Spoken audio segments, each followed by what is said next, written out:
আজ সন্ধ্যে থেকেই বেশ বোর লাগছিল।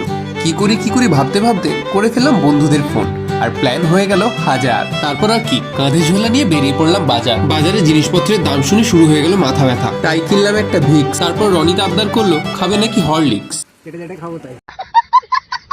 বাজার করে রুমে আসতেই লাগছিল খুব গরম। তারপর হালকা করে এসি ছাড়তেই শান্তি পেলাম চরম। আর এই হলো সঞ্জুদা, আজ আমাদের রাঁধুনি। বলি পাশের বাড়ির বৌদিকে এত উকি মেরে দেখুনি। সন্ধ্যের মেনু ছিল মুড়ি আর তেলে ভাজা, আর সেই মুড়ি খেতে গিয়ে পেলাম আমি বড়ই সাজা। চল কাঁদিস কেন? এত সুন্দর মুড়ি অনেকদিন খাইনি তো, তাই তাই বলে চোখের জল? এরপর বানাবো আমার হাতে স্পেশাল এই ডলি স্পেশাল চা খেয়ে সবার যা রিয়াকশন হলো।